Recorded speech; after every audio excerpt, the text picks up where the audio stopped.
ton bise. Réveille ton bise. Tin, tin, tin. Réveille ton bise. Hello et bienvenue dans le podcast Réveille ton bise. Je suis Justine, mentor podcast et business.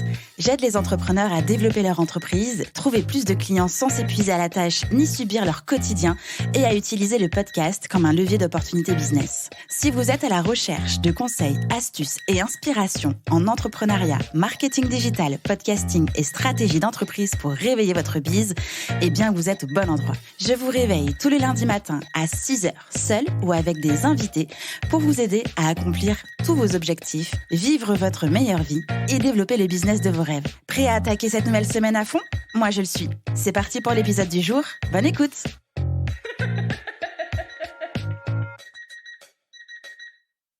Hello et bienvenue dans ce nouvel épisode de Réveille ton bise. Je suis ravie d'être dans vos oreilles encore une fois aujourd'hui.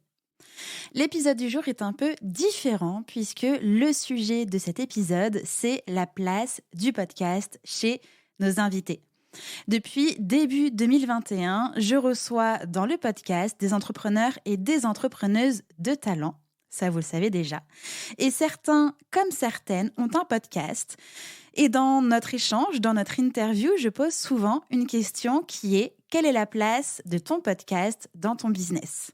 Je pose cette question pour que vous et moi puissions comprendre et surtout partager leur façon d'utiliser le podcast pour développer leur entreprise. Alors, j'ai repris dans cet épisode du jour toutes les réponses, en tout cas pratiquement toutes les réponses à cette question pour que vous puissiez, si jamais vous hésitez, vous donner l'élan de vous lancer. Et si jamais vous avez déjà un podcast en place, eh bien, ça vous donnera des idées pour sans doute l'ajuster si besoin. Vous allez pouvoir écouter la réponse de Camille Coulon de Girl Boost, fondatrice du podcast Girl Boost, de Lauriane de Get Your Com, fondatrice du podcast Get Your Crown, de Anaïs Feltro de l'École des femmes d'affaires, fondatrice du podcast Je suis femme d'affaires, de Aline Bartoli de The Bee Boost, fondatrice du podcast Je peux pas, j'ai business, de Nicolas Veilla, fondateur du podcast Leader on Fire, de Bemvinda Kang de Limbola, fondatrice du podcast Une Histoire, de Laura Besson de Bien dans ta boîte, fondatrice du podcast Bien dans ta boîte, de Jolie Blanc-Villain, fondatrice du podcast Active ta vie, de Caroline Imbert, fondatrice du podcast Entrepreneur Crossing et de Clémence Saunier, fondatrice du podcast Coach ton bise. Allez, je vous souhaite une bonne écoute avec nos invités de talent. J'ai intégré le podcast dans mon business parce qu'en fait, j'ai travaillé beaucoup par note vocale avec les entrepreneurs que j'accompagnais. Et à force d'avoir fait des notes vocales, eh bien, ils me disaient tous « Ah, faut que tu fasses de la radio, faut que tu fasses un podcast, t'as une voix de podcast, etc. » Et puis, à un moment donné, je me suis dit « Bah, qu'à cela ne tienne, go, j'y vais, je lance mon podcast. » Donc, ça m'est vraiment venu comme ça, un peu du jour au lendemain. Mon anniversaire était pas très loin, je me suis dit « Allez, je vais commander un micro. » Et puis, on est parti. Et le podcast de Girl Boost est parti comme ça. Okay. Je l'ai intégré du coup assez facilement à mon business comme étant un levier d'acquisition pour moi, d'acquisition de trafic, d'acquisition d'auditeurs, etc. Et en fait, je me suis servi des problématiques que mes entrepreneurs que je coachais rencontraient en temps réel pour nourrir les épisodes. Ce qui fait qu'à chaque fois que j'ai créé un épisode, c'est parce que j'avais une problématique d'un entrepreneur, ce qui me permettait ensuite de lui envoyer l'épisode. Comme ça complétait son coaching. Donc, c'était plutôt pratique. Je pense que quand on est coach pour entrepreneur, ça peut vraiment être un outil en plus. Ça permet d'enrichir l'expérience, de créer du lien. J'ai d'excellents retours sur chaque épisode et ça fait plaisir. Et puis, c'est aussi un plaisir pour moi de travailler le podcast. C'est-à-dire que je me serais pas vue travailler le podcast si c'est pas quelque chose qui m'intéressait d'une manière ou d'une autre. Bien sûr. Je pense pour toi aussi, hein, c'est avant tout la passion. Et j'avoue qu'à un moment donné, c'est posé la question quand j'étais un peu charrette au niveau de tous mes leviers d'acquisition. Je me suis dit, bon, à un moment donné, peut-être que je supprime ou que je mette en pause certains leviers. Il s'est posé la question du podcast. Qu'est-ce que je fais du podcast ? Est-ce que je le garde en premier ? Est-ce que je le mets un peu en pause pour me permettre de développer un peu plus le reste ? Et c'était juste hors de question pour moi de le mettre en pause. En fait, j'y suis trop attachée, personnellement. Pour le mettre en pause, c'est vraiment un moment de plaisir. Et je pense que dans son business, c'est hyper important de garder comme ça des petits plaisirs. Des petits plaisirs que l'on va conserver. Donc, j'avoue que je ne l'ai pas pensé sous un angle très business, personnellement. Je l'ai pensé sur un angle passion, un angle plaisir.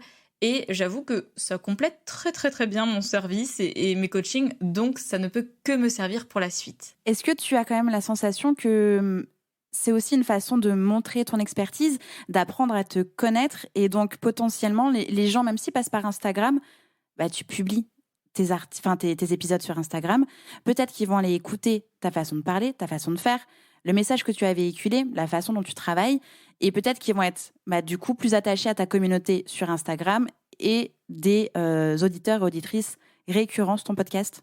Sûrement. Sûrement, j'avoue que je me suis pas penchée sur la question plus que ça, mais je sais qu'aujourd'hui j'ai atteint plus de 1500 écoutes, donc Wow. je sais qu'il y a de l'écoute derrière, je sais que les personnes me suivent. J'ai des très bons retours aussi régulièrement de personnes qui m'envoient juste un message pour dire qu'elles ont aimé le podcast, donc ça fait plaisir. Ça, c'est top. Et puis, on va pas se mentir, pour les personnes qui ont un podcast, comme par exemple toi et moi, on fait du recyclage de contenu à partir d'un podcast. Oui. Donc, on va nourrir des posts, bien sûr, sur les réseaux sociaux, mais aussi on va nourrir un article de blog qui, lui, va être référencé, va nous permettre d'avoir des mots-clés et de mieux sortir sur Google. J'avoue Et Pinterest après. Et Pinterest après. J'avoue que le site Girl Boost, tu vois, il est assez récent. Je suis coach pour entrepreneurs depuis maintenant plus d'1 an et demi. Le site Girl Boost, il a moins d'1 an. Il a été lancé en décembre-janvier dernier. Okay. Donc, il est assez récent.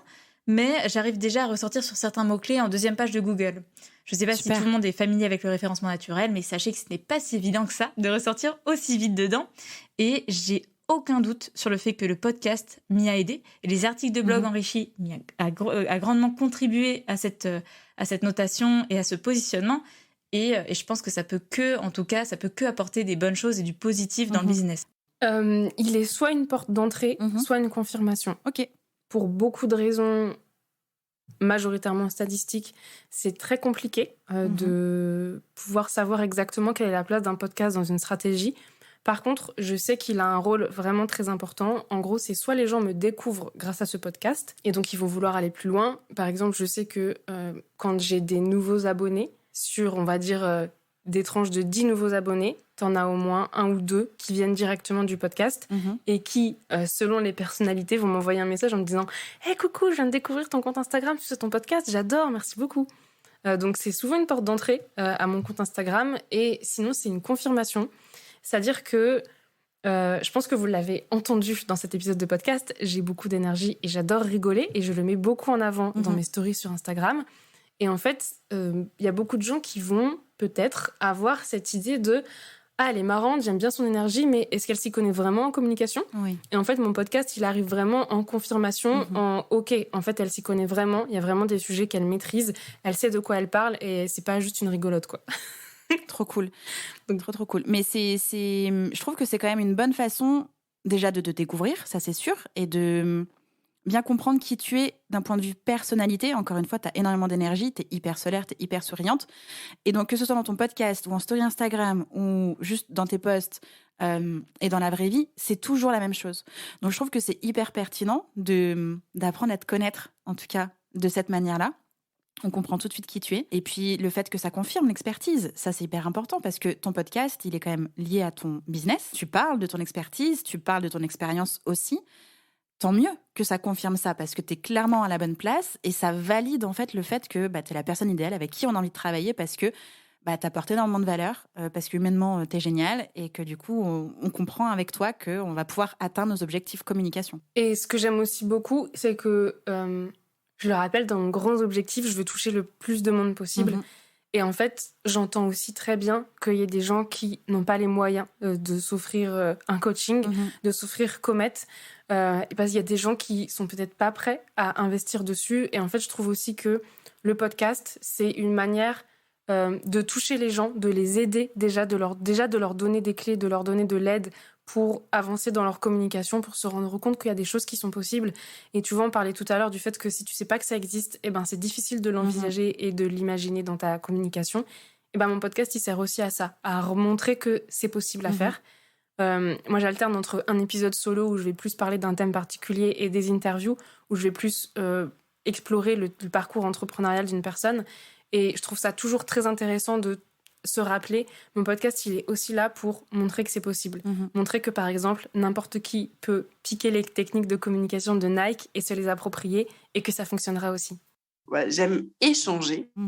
Et je trouve que le podcast est un format très fort pour pouvoir créer de l'échange parce que tu peux raconter beaucoup plus de choses dans un podcast que sur un post sur les réseaux ou une story. Et du coup, j'adore ce format déjà pour ça parce qu'il correspond totalement à ma personnalité. Je sais aussi que j'en écoute. Donc, typiquement, je me dis, j'ai envie, moi, d'avoir autour de moi un réseau de femmes qui aiment aussi écouter des podcasts. J'ai envie d'avoir quelques points communs avec les personnes avec qui j'échange. Et puis, ça soulève aussi, c'est un format, je trouve, qui permet d'évoluer et grandir et aussi de développer ton business et aussi de montrer ton expertise et aussi de partager ton énergie par le biais de ta voix. C'est quelque chose que je fais beaucoup. Voilà, ma voix en plus, moi, je l'adore. J'adore ma voix et je trouve que j'ai décidé d'en faire un outil. Et le podcast me permet de faire tout ça. Donc, ça me colle bien, le podcast, tu vois. Mais toi, tu es rentrée dans l'accompagnement Je suis femme d'affaires. On a eu quelques discussions aussi où je me suis dit, bon, en fait, je vais y aller. Je vais le refaire, ce truc. Je vais le refaire, ce podcast. Je l'ai mis de côté. En fait, je vais le refaire. Et puis, tu m'as poussé, tu m'as aidé, tu m'as conseillé. Et ça, c'est super cool, tu vois, de se dire, OK, cool, j'ai une coachée, je la rencontre dans le cadre d'un de mes coachings. Et là, elle vient, elle me dit, non, mais en fait, moi, je vais vous dire ce qu'elle m'a dit, Justine. Elle m'a dit, Justine, attention, Anaïs, ton intro, c'est de la merde. Si, c'est vrai. C'est ce qui s'est passé. Et donc...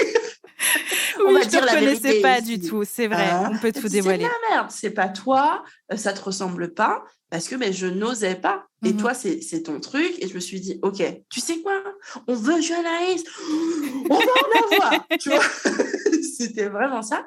Et tu vois, c'est des trucs qui te poussent aussi à aller plus loin et à développer le truc et à dire, ouais, OK. Et si elle me dit ça, c'est typiquement que oui, j'ai envie de montrer des choses par le biais du podcast. Et là, on les voit pas. OK, donc c'est vraiment un outil finalement qui me permet de montrer, d'y aller, par-dessus tout d'échanger, parce que j'adore. En dehors de tout ce que tu as dit, oui, alors effectivement, ça me rapporte des clients, première chose, parce que de plus en plus, les gens me découvrent via le podcast, mais en fait, pendant très longtemps, ils me découvraient via Instagram ou via le bouche à oreille, mais ils étaient convertis avec le podcast. C'est-à-dire qu'ils commençaient à suivre mon contenu, mais c'est à partir du moment où ils commençaient à écouter les épisodes de podcast qu'ils en écoutaient 1, 2, 10, 15, 20, enfin chacun écoute ce qu'il veut, mais qu'après, c'est ça qui crée le lien de confiance en fait. Là, ça a un petit peu changé parce qu'on voit de plus en plus, quand on regarde nos stats, que les gens nous découvrent avec le podcast, parce qu'on commence à être bien ranké sur les différentes plateformes d'écoute. Donc les gens nous découvrent avec le podcast et après nous rejoignent sur Instagram. Donc la tendance est un petit peu renversée. Donc ça m'apporte des clients, ça m'apporte de la visibilité, comme tu l'as dit. Ça apporte une sacrée légitimité aussi. Parce que quand on a un podcast pareil qui fait beaucoup d'écoute, qui rank bien, qui est aussi assez reconnu, mais forcément ça ouvre des portes, ça aide dans certains démarchages commerciaux, plans médias, de visibilité, de choses comme ça. Ça flatte beaucoup mon ego aussi, donc ça il faut aussi le dire, c'est important, je suis contente. J'adore que des gens prennent le temps de m'écouter déblatérer toute seule dans un micro pendant 40 minutes, 1 heure, ça me rend très heureuse. Qu'est-ce que je pourrais te dire d'autre que ça m'apporte ? J'imagine que tu as aussi fait de belles rencontres au passage avec toutes les interviews que tu as faites. Donc un réseau pro, perso, une richesse humaine, pas que richesse business, quoi. Enfin, un très beau réseau. Quoi. C'est un très gros accélérateur, le podcast, pour atteindre des gens qui ne seraient pas forcément, entre guillemets, accessibles dans notre circonstances. Quand je dis accessible, évidemment, c'est à prendre avec des pincettes, mais c'est très facile, entre guillemets, de dire « Ah, j'ai un podcast, est-ce que tu ne veux pas venir en interview ?» à quelqu'un qu'on admire et qui pourrait nous paraître inaccessible dans la vie de tous les jours. C'est un bon argument. Et effectivement, ça a débouché aussi bien sur des belles opportunités pro et même de très, très belles amitiés, là où je ne m'y attendais pas. Donc ouais, effectivement, mon vecteur pour le réseau. Au début, c'était vraiment... Je pense que c'était un projet de kiff, tu vois. Et je me suis dit « Ok, ça peut être cool. Je vais aller sur une autre plateforme. » Et en fait, je pense qu'aujourd'hui, c'est un peu mon canal de découverte, je dirais, tu vois. C'est la plateforme à grande échelle, quand bien même j'utilise mon compte Instagram qui était plus développé pour le faire grandir aussi. C'est vraiment le truc où j'ai envie de dire, OK, c'est un peu l'entrée à la piscine communale, tu vois. Et après, de la piscine, tu vas aller dans les vestiaires et ainsi de suite, ou dans les toboggans, tu vois, pour rentrer et aller un peu plus loin. Mais c'est un peu ça aujourd'hui dans mon business, c'est OK, c'est la porte ouverte où je vais parler... je vais avoir une approche très coaching, je pense, et beaucoup de prise de conscience, de choses concrètes à mettre en place, tant dans les interviews que les épisodes solo. j'ai choisi un gros challenge, on en discutait la dernière fois, où j'ai choisi de sortir 104 épisodes à l'année, 2 épisodes par semaine, un solo le mardi, une interview les jeudis. C'est très challengeant. Je ne suis pas sûr que ce soit la meilleure stratégie parce que comme on le discutait, le temps de faire grossir le podcast, les gens, ils n'ont pas forcément le temps et le côté addict pour dire, OK, j'y vais pour les solos, j'y vais pour les interviews. Mais c'est un challenge que je tiens, tu vois. Et je vois l'effet derrière. J'ai des très bons retours. Je ne sais pas si ça signe des clients parce que je ne l'ai jamais monétisé encore. Tu vois, je ne l'avais pas monétisé. On est le combien ? On est le 5 là. Ouais. Alors, on enregistre le podcast. On est le 5 avril. C'est la première fois aujourd'hui où je parle de mon programme dedans. La seule chose dont j'ai parlé, c'est de mon contenu gratuit que j'ai sorti. Je crois que le contenu gratuit il est sorti courant décembre. Okay. Le podcast privé, parce que je cherchais vraiment quoi faire. Comment l'amener, le côté podcast privé m'a parlé, parce que comme je l'ai dit tout à l'heure, le côté poche et tout. Ça, j'ai réussi à le faire grossir. Pareil, en fait, j'ai remarqué que si j'en parlais pas, en fait, il n'y a personne qui venait dessus. Et plus j'en ai parlé, en fait, en 15 jours, 3 semaines, j'ai fait x2 sur les personnes qui sont rentrées dedans. J'ai trouvé ça ouf, en fait. Et là, comme j'étais un peu en lancement de la nouvelle offre, je me suis dit, OK, aujourd'hui, je vais en parler. À l'origine, tu vois, je ne voulais pas parler non plus stratégiquement, je pense, de monétisation trop vite parce que je voulais que les gens ils soient là, qu'ils s'habituent. Et je n'ai pas créé ce podcast pour faire un podcast de vente, tu vois. À l'origine, comme je dis, c'est plus la piscine communale, tu vois, le lac où tu viens kiffer, tu viens de baigner, tu prends des bonnes vibes, tu prends ce qu'il y a à prendre à ce moment-là, des bonnes énergies, des prises de conscience, de la motivation, des punchs, des coups de pied au cul. Et de l'amener une fois de temps en temps, ça ne me gêne pas, tu vois, aujourd'hui. C'était pas l'idée première. Tu vois, 4 mois de sortie, j'ai attendu 4 mois pour vendre quoi que ce soit dessus. Ou pour proposer, c'est même pas je ne vends pas, c'est je te dis, OK, c'est ouvert, si tu es intéressé, tu prends un rendez-vous ou pas. Et ça s'arrête là. Tu vois.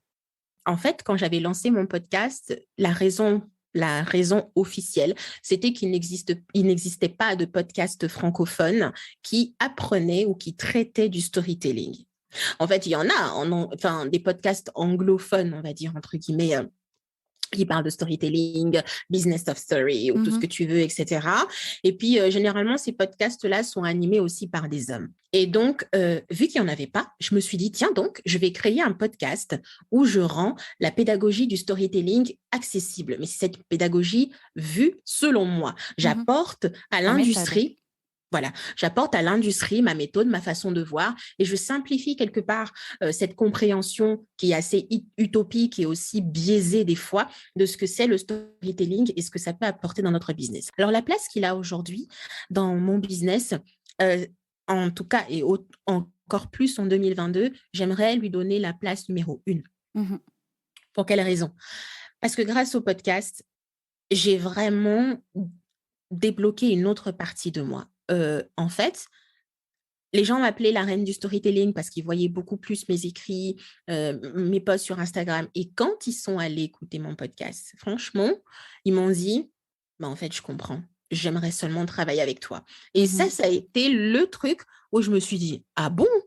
Et puis, les gens n'arrêtaient pas avec ma voix, c'est ouf. Et j'étais là en mode, ouais, mais bon, ma voix... c'est ma voix, quoi. Mais le truc, c'est que nous, on ne s'entend pas, on s'entend de l'intérieur, je vois. Et les gens me disent, waouh. Et tu sais, je n'ai jamais écouté ma voix jusqu'à ce que j'écoute mon podcast et je me suis dit, ah, quand même, je parle comme ça. Ah, d'accord, ok, d'accord.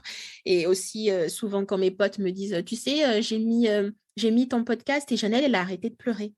C'est mes potes, quand ils ont leur gosse, ils disent, elle a arrêté de pleurer, tu vois. J'ai fait, ok, merci. J'étais en mode, ok, c'est le bon endroit, c'est la bonne voie. Quelque part, tu te sens valorisé et tu te sens valorisé sans forcer parce qu'en fait, ta voix, c'est ton énergie. Mon ambition vraiment pour ce podcast, c'est de devenir la référence francophone du storytelling avec des sujets qui sont assez variés, des sujets qui partent du marketing du cœur, marketing humain, on va dire entre guillemets, qui part de tout ce qui est état d'esprit, mindset d'histoire, que je cachais toujours de le dire, tout ce qui est inconscient, parce que les histoires parlent à l'inconscient, et d'ailleurs c'est le nouvel angle, ce mois d'avril de l'inconscient. Il y a beaucoup de professionnels d'inconscients qui vont venir, notamment ceux qui font de l'hypnose, ceux qui travaillent avec des enfants et qui sont obligés en fait de pouvoir passer par des histoires pour leur faire comprendre certaines choses, leur orienter professionnellement. Enfin, il y a tellement de choses qui vont tellement varier dans ce podcast parce que il n'y a pas que tu fais ça comme stratégie dans ton business, ça réussit. Non, ça s'étend tellement à des domaines totalement différents. Et j'aimerais apporter ça, en fait. Et je pense que ça fera partie également de mon héritage au monde. C'est de créer cet espace, en fait, si tu veux, où les gens qui ne savent pas ce que c'est le storytelling, ce que ça peut leur apporter, déjà, ils connaissent et en plus, ils découvrent le pouvoir des histoires. Je parle très rarement de storytelling. Je parle souvent des histoires et du pouvoir des histoires. Voilà. Je crois que j'ai répondu à ta question en long et en large. Complètement. Et ça me fait penser que ce matin, j'ai écrit ma newsletter de ce soir avec pour objet « Ta voix compte ». Alors, c'était pas parce qu'on est le lendemain du premier tour des élections présidentielles que je voulais faire un jeu de mots, mais parce que c'est réellement le cas. Ta voix compte. Elle compte parce que tu as des choses à dire. Elle compte parce que tu es unique. Elle compte parce qu'elle reflète ta personnalité, ton énergie, tes valeurs, qui tu es, dans tout. Et c'est vraiment comme ça que moi, j'ai déjà basé mon accompagnement, mon programme MOVA, pour aider les entrepreneurs à lancer un podcast. Et quand je dis au service de leur business, c'est parce qu'à travers le podcast, ils font paraître qui ils sont. Ils apportent de la valeur plus niveau expertise s'ils le souhaitent, mais aussi valeur plus humaine, évidemment. La voix est vectrice d'émotions, la voix est vectrice de personnalité. Et moi, tu vois, ma baseline, c'est vraiment démarque-toi et attire ton client idéal parce qu'il peut entendre que tu es sa personne idéale, en fait. Et du coup, ça fait la rencontre. Et tu arrives dans l'intimité de la personne, dans sa vie, sa voiture, sa salle de bain, sa chambre, son lit. Tu es là. Il faut sortir de ta zone de confort. Tu veux devenir telle personne. Tu veux atteindre cet objectif de visibilité. Et pour moi, la visibilité, c'est vraiment En fait, c'est juste la gratitude tu crées tellement d'impact, au bout d'un moment, tu es visible. Et si tu veux vraiment créer de l'impact, fais des choses que tu n'as pas l'habitude de faire. Et ça, le podcast en faisait partie. Et je regrette absolument pas. Alors, le podcast, alors, pourquoi l'avoir lancé? À la base, la drôle d'histoire, c'est qu'à la base, c'était censé être qu'un podcast, hein, bien dans ta boîte. C'est que j'étais en soirée réseau sur Lyon, au Tuba précisément, pour Lyoncast, qui est une association que j'avais créée avec 2 amies lyonnaises, promotion de podcast, et donc on faisait venir des intervenants. Et en fait, Wesley vient faire son pitch là, et d'un coup, tu sais, illumination neuronale, genre je sais plus ce qu'il raconte. Putain, ça serait une idée géniale de faire un podcast qui s'intéresse aux problématiques bien-être des entrepreneurs. Laura, ni une ni deux, elle rentre à 23h à la maison, nom de domaine, j'ai une idée de fou. Je sais qu'elle réussi à aller me coucher. Je me suis réveillée sûrement très probablement à 5h du matin pour avancer le truc et tout. Et en fait, le lendemain matin, après quelques heures de sommeil dessus, en regardant de loin la mind map et tout, je me dis mais je peux en faire mon travail de ça. Genre, je peux le faire. Je suis formée à tout ça. Bref, ça c'était l'anecdote. Quelle place aujourd'hui il a le podcast? Je dirais 2 choses principales. Il a clairement une place marketing dans le business, faut pas se mentir. Il fait partie du tunnel d'acquisition qui chez moi démarre principalement sur Instagram et qui après va jusqu'au podcast. Et deuxième truc, ouais bon c'est un peu lié mais bon. Deuxième truc, c'est ça permet de créer de la proximité avec l'alliance, avec la meuf est obsédée. Obsédée par l'alliance. Ça permet de créer de la proximité et de l'intimité avec l'audience, c'est ça que je voulais dire. Par exemple, en appel découvert, c'est très drôle, parce que c'est souvent des gens qui m'ont écouté en podcast et qui me disent « Ah, c'est marrant de t'entendre parce que je t'entends tout le temps. » Complètement. Moi, non, du coup. Donc, de la proximité, de l'intimité avec l'audience, évidemment de partager des connaissances parce que j'ai quand même, n'est-ce pas, tout le monde le sait, tu en as fait les frais en formation, ma petite déformation universitaire et mon petit syndrome de l'expert qui fait que blablabla, je déroule mes exposés théoriques pendant des heures. Donc, j'adore le podcast parce que ça me permet d'avoir de l'espace pour faire de l'exposé théorique et puis après, chacun fait ce qu'il veut. Je me force à pas faire que ça. Donc, ça me sert à ça. Et ça sert beaucoup à apporter du contenu gratuit, quand même, de bien-être au travail, de sensibiliser sur certains sujets, de réveiller aussi chez des personnes des trucs genre « Ah ouais, putain, tu vois, pas longtemps, j'ai fait un podcast sur le lien entre la théorie de l'attachement et le business. Et j'ai quelqu'un qui m'a appelé en appel découverte. Et ça n'a rien donné, d'ailleurs, tu vois, ça arrive. Mais parce que, justement, le podcast, ah, putain, mais j'avais jamais lu la problématique sous cet angle-là. Mmh. Hyper pertinent. Lancer un podcast, voilà, c'est tout. Tout ce que ça apporte, c'est méga riche. C'est un super format. Hein. C'est un super format parce qu'en plus, si t'es emmerdé par la vidéo, parce que tu veux pas te montrer, parce que tu sais pas faire les montages, parce que c'est un peu plus lourd, parce que tu vis dans la Drôme avec une connexion ADSL qui n'est pas capable de charger des vidéos. Et ben le podcast. Ouais, et puis la vidéo, il faut de la lumière, il te faut installer un gros setup. Tu peux pas enregistrer forcément en pyjama, pas maquillé. Enfin, voilà. Il y a aussi toutes les contraintes qu'au podcast, il n'y a pas, quoi. Podcast, toi et moi, on a le même micro, on se casse peu importe où est-ce qu'on est, on part avec, on enregistre, on met en ligne, point barre, quoi. Ouais, clairement, non, c'est un super format. Et puis, il y a une intimité, une proximité avec l'audience qui est plus importante, je trouve. Alors, moi, ça me permet de la liberté. C'est-à-dire que je décide, c'est moi qui décide de quoi je parle, combien de temps j'en parle, etc. C'est évidemment un moyen de transmettre mon expertise. En tant que coach ou quand j'ai des invités. Moi, j'aime beaucoup les épisodes où je pose des questions aux gens.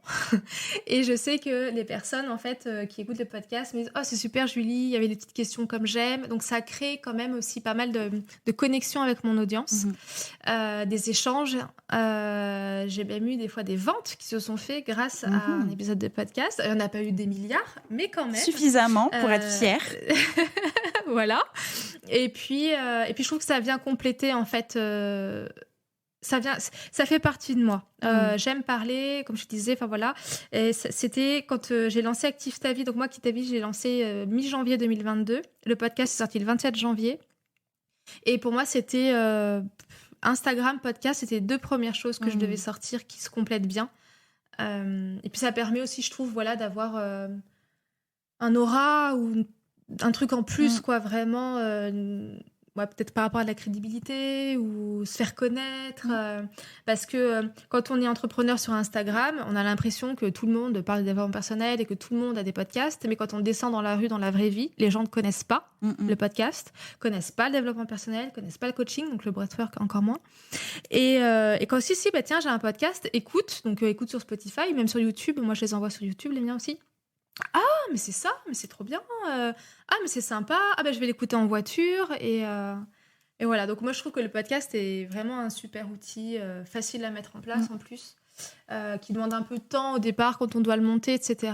Mais c'est 100%, c'est ce que je préfère faire dans tout ce que je. À part, évidemment, coacher et faire le breathwork. Mais dans, on va dire, la production de contenu, voilà, on reprend c'est ce que je préfère faire. Trop bien. Encore une fois, entièrement d'accord avec toi, le podcast. Et c'est pour ça que j'ai appelé mon programme MOVA, qui veut dire murmurer à l'oreille de votre audience. C'est juste ça. Voilà, tu as des mots, tu as un message, tu as une personnalité, tu as envie de parler, parle. Et tu vas dire les bons mots aux bonnes personnes et de la bonne manière. Et c'est parfait. Exactement. Et ce qui est super chouette, c'est que moi, donc, je suis dans le développement personnel. Il y en a plein des podcasts en développement personnel. Mais il y a encore vachement de place. Par exemple, il y a quelques mois, j'ai eu la bonne surprise de voir que mon podcast avait été classé 70e sur Apple Podcasts, sur tous les podcasts de développement personnel. C'est genre, OK, mais mon nombre d'écoutes, elle est quand même pas immense. Donc, je me suis dit, waouh, c'est-à-dire que, OK, entre les premiers, c'est Oui, change ma vie, Chloé Bloom, etc. Et moi, il y a encore un gap énorme. Mais il y a de la place pour les podcasts. Donc, je me suis dit, chic, c'est super bien. Et en fait, je m'étais dit aussi au départ, oh là là, mais je vais faire comme... Enfin, non, je vais pas faire comme, mais on va dire que encore un podcast, développement personnel. Mais en fait, comme tu disais, ma façon de m'exprimer, elle n'est pas la même que d'autres. Et mes mots vont résonner auprès de certaines personnes que pas d'autres, etc. Donc, pour moi, c'est vraiment un prolongement de l'activité, quoi. Vaste question. Alors, dans ma stratégie de communication, le podcast, il est juste... en fait, c'est l'élément central de ma stratégie de communication. Ça, je l'ai... Alors, si vous voulez en savoir plus, du coup, je me permets... J'ai fait 3 épisodes bilan en fin d'année 2002 qui expliquent un petit peu le lancement de ma formation. Et du coup, je parle de ma stratégie de communication et je parle du podcast. Donc, en fait, ce que je fais, c'est que généralement, 1 fois par semaine... je publie un épisode de podcast et ensuite je décline toute ma communication autour. C'est-à-dire que les publications Instagram que je vais faire, c'est pour parler du podcast. Je vais publier un article de blog du coup qui est une retranscription de l'épisode du podcast. Pareil sur Pinterest. voilà, en fait, tout mon contenu de communication découle de cet épisode de podcast. Les gens te découvrent grâce à ton podcast ou est-ce qu'il vient justement après ton Instagram tu sais, donner confiance, être dans le lien, valider la première pensée qu'ils ont eue en arrivant sur ton Instagram? Ouais, du coup, j'ai effectivement des personnes qui me découvrent via mon podcast. Et d'ailleurs, j'ai une petite anecdote un peu drôle, parce que je discutais avec une personne qui me posait des questions sur mon Instagram et qui me disait qu'elle m'avait découverte avec mon podcast sur YouTube. Trop bien. Parce que, bon, du coup, quand je publie mon podcast, je le publie sur les différentes plateformes et sur YouTube. Et on a toujours tendance à croire, même au niveau des vues de vidéos, etc., que c'est pas très utile de publier sur YouTube un podcast, du coup, en format vidéo avec une image fixe. Oui. Mais en fait, cette personne-là, elle me dit, bah voilà, je faisais une recherche et puis du coup, j'ai découvert ton podcast grâce à YouTube. Et puis du coup, elle est venue ensuite me voir sur Instagram, etc. Donc oui, moi, j'aime beaucoup le format podcast. J'en écoute énormément. Je trouve que, comme tu dis, ça instaure un sentiment de proximité avec la personne. Et pour l'instant, ouais, j'ai des bons retours. Et puis là, je tente des petites expériences aussi avec mon podcast pour avoir des formats un petit peu différents. Là, je suis en train de bosser. Du coup, quand cet épisode paraîtra, l'épisode dont je suis en train de vous parler sera déjà publié. Un format un peu coup de boost. C'est-à-dire, là, c'est sur la procrastination. Donc, en gros, je suis une entrepreneuse ou un entrepreneur. Je suis en train de procrastiner, ça me saoule. Il me faut un petit coup de boost là pour m'y mettre. Et du coup, hop, j'écoute l'épisode, il dure 8 minutes à peu près. Dedans, il y a plein de petits conseils justement pour commencer à passer à l'action. Et du coup, voilà, c'est des épisodes que j'aimerais bien faire en sorte qu'ils soient écoutés à chaque fois qu'on ressent cette problématique et qu'on a besoin d'un petit coup de boost. Donc là, je teste ça. J'ai d'autres idées de formats un petit peu originaux que je vais mettre en place cette année. Mais pour moi, c'est un gros espace de créativité, de nouer des liens avec les gens. J'aime beaucoup. Alors, mon podcast, c'est ma passion. En fait, après-demain, on fête les 1 an du podcast. Et d'ailleurs, du coup, au moment où l'épisode sortira, voilà, ça fera juste tout pile 1 an. En fait, c'est tout simplement mon format préféré en termes de création de contenu déjà. C'est-à-dire que c'est le format où vraiment je prends le plus de plaisir. Bon, faut dire qu'Insta, ça fait 2 ans que j'en ai marre, tu vois, 2 ans et demi même. Donc, déjà, c'est le format où je m'éclate le plus. Je trouve qu'en fait, quelque part, c'est là où je crée le plus de liens aussi. Bizarrement, je sais pas comment te dire, mais j'ai l'impression que les personnes qui écoutent mon podcast me comprennent mieux, me connaissent mieux, et ça, c'est une évidence. Mais du coup, ça se ressent aussi dans nos échanges, je trouve. Et au-delà de ça, en fait, quelque part, le podcast, c'est l'endroit où je me sens le plus à même de partager mes ressentis. Tu vois, la vulnérabilité, évidemment, je peux faire une story sur Insta en disant ouais, mais cette semaine, laissez-moi tranquille, je suis au bout du rouleau. Mais vraiment, pouvoir partager ce qui se passe à l'intérieur de moi, c'est en podcast que j'arrive le mieux à le faire. Et tu vois, justement, là, j'ai vécu un truc un peu fou le week-end dernier, une énorme prise de conscience mindset. Mais si j'avais pas le podcast, je sais qu'un live Insta, j'aurais pas du tout pu m'exprimer comme j'aurais aimé le faire. Là, du coup, j'ai eu envie de faire un épisode de podcast par jour. Je fais un épisode de podcast par jour. Et voilà, je trouve que j'ai une liberté d'expression sur le podcast que j'arrive pas à retrouver sur Instagram, alors qu'en soi, je pourrais la retrouver, je pense. Mais bref, j'adore le podcast. Et cette année, je mets mon focus à fond sur le podcast. Il va y avoir pas mal de changements. Voilà, c'est tout ce que je peux dire à ce stade-là. J'en ai encore pas officiellement parlé et ça date de ce week-end, mes prises de décision. Donc, on est lundi, donc autant vous dire que je m'enflamme pas trop vite. J'en parlerai en off avec toi. Mais il va se passer plein de choses sur le podcast cette année, ça c'est sûr. Okay, et c'est ma priorité. Trop bien. Est-ce que tu as remarqué que ça t'aidait justement à donner confiance, à plus facilement convertir, à toucher ton client, ta cliente idéale? Justement, est-ce que c'est un véritable levier? Ouais, bien sûr. En tout cas, tu vois, là, sur tous mes derniers clients, c'est que des personnes qui écoutaient le podcast. Canon. Donc oui, bien sûr, je pense que le podcast, ça a évidemment de l'importance sur la conversion. Mais au-delà de ça, tu vois, vraiment, les retours qui vont me faire le plus plaisir, c'est potentiellement, enfin, tu vois, j'ai un positionnement prix où, bon, bah là, c'est cool, c'est quand même presque 2 000 €, tu vois, c'est cher. L'accompagnement individuel, le complet, parce qu'après, je fais du sur-mesure, mais le complet, c'est 3 000 €. Enfin, je suis trop contente de pouvoir aider les gens qui n'ont pas forcément les moyens d'être accompagnés par mes prestations, tu vois. Et je sais qu'il y a des gens qui kifferaient trop travailler avec moi, qui n'ont pas forcément les moyens. Et c'est ce qui me fait kiffer de faire ce podcast. Et c'est ce qui fait que j'ai envie de faire encore plus d'épisodes à partir de l'année prochaine. Quand je dis l'année prochaine, c'est à partir de maintenant, en fait. Mais dans ma tête, on entame la deuxième année du podcast. Ouais, c'est vraiment l'idée de pouvoir les aider. Vraiment l'idée que grâce au podcast, ils peuvent réussir à se dépatouiller et s'en sortir. Ouais, ça, c'est vraiment chouette. Vous l'avez vu, il y a autant de raisons de lancer, de garder, de mettre en place un podcast pour son business. Et dans le cas où vous souhaitez que votre podcast devienne un levier d'opportunités business, un endroit de kiff et de partage, sachez que c'est possible, évidemment, et j'espère surtout que grâce aux réponses de nos invités, vous avez l'élan et potentiellement la certitude que c'est le média sur lequel vous voulez vous positionner actuellement. Si vous avez des questions, si vous souhaitez vous faire accompagner dans cette podcast aventure, vous savez où me trouver. Il est possible de réserver un call découverte avec moi de 30 minutes, c'est moi qui offre, afin que nous puissions faire un point sur votre projet de podcast, sur votre projet de podcast au service de votre entreprise et que nous puissions trouver ensemble la solution qui vous convienne le mieux et surtout le plus. Je vous remercie pour votre écoute. Je vous souhaite, comme d'habitude, une excellente journée, une belle semaine et on se retrouve dans le prochain épisode. Bye bye. J'espère que cet épisode vous a plu. N'oubliez pas de vous abonner sur votre plateforme d'écoute préférée. C'est le meilleur moyen de ne pas manquer les prochains épisodes et de ne pas louper votre réveil business. Si vous avez des idées, des suggestions ou un mot d'amour à me partager, direction Apple Podcast pour laisser un commentaire et des étoiles. Ça m'aide vraiment à rendre visible le podcast en plus de réchauffer mon cœur. Je vous retrouve au plus tard dans le prochain épisode ou tout de suite sur Instagram au nom de Réveille ton bise. Ciao, ciao!